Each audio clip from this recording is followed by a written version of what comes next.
बेटा यहाँ पे वापस पैराबोला का एक क्वेश्चन है। ये स्टैंडर्ड फॉर्म दिया हुआ है Y square equal to 12x। ठीक है, और एक फोकल कॉर्ड दी हुई है पी क्यू, जिसकी लेंथ 15 है। मैंने ए बी लिख दिया गलती से, पी क्यू है फोकल कॉर्ड, इसकी लेंथ 15 है। और वर्टेक्स से हमने परपेंडिकुलर ड्रॉप किया है, वो जो परपेंडिकुलर डिस्टेंस है वो पी है। तो हमको क्या करना है, हमने 10 पी स्क्वायर की वैल्यू बतानी है। हमको हमको 10 इंटू पी स्क्वायर की वैल्यू बतानी है। ओके, तो सबसे पहले हम लेंथ ऑफ फोकल कॉर्ड का फॉर्मूला लगाते हैं। तो इसका पैरामीटर T1 बोल दिया और इसका पैरामीटर T2 बोल दिया। तो बेटा लेंथ ऑफ फोकल कॉर्ड का फॉर्मूला ये होता है T1 प्लस 1/T1 का स्क्वायर। अब देखो, T1 T2 क्या होता है, -1 होता है। T1 T2 क्या होता है, -1। तो T2 को हम -1/T1 लिख सकते हैं, T2 को हम -1/T1 लिख सकते हैं। तो ये क्या हो जाएगा, -T2 हो जाएगा।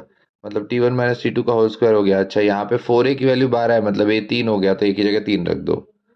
फिर 3 कैंसिल करेंगे तो यहाँ 5 आ जाएगा। इसको लिख सकते हैं T1 प्लस T2 का square minus 4T1 T2।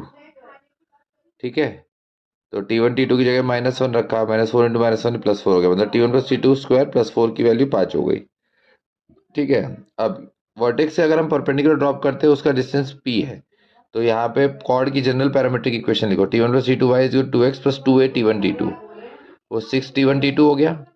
Focal cord में T1 T2 -1 होता है तो -6 हो गया। अब ओरिजिन से परपेंडिकुलर का फॉर्मूला लगाओ। एक्स और वाई दोनों में 0 पुट करेंगे, टर्म्स को रीअरेंज कर देंगे, उसका मॉड लेंगे। नीचे रूट के अंदर a square plus B square, 2 का स्क्वायर 4, और ये टर्म इधर आएगा तो माइनस हो जाएगा, उसका भी स्क्वायर कर देंगे, तो T1 प्लस T2 का स्क्वायर प्लस 4 आता है इसमें। अब इसकी वैल्यू, नहीं पहले दोनों तरफ स्क्वायर कर दो। तो दोनों तरफ स्क्वायर किया तो p का स्क्वायर होगा, ऊपर 6 आएगा, 6 का स्क्वायर 36, और नीचे रूट हट जाएगा।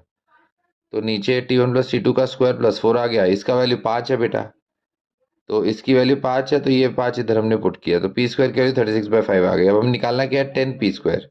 तो दोनों तरफ 10 से मल्टीप्लाई कर दो, 5 कैंसिल होगा तो इधर 2 बचेगा, 2 इंटू 36, मतलब फाइनल आंसर बेटा आ गया 72। ओके।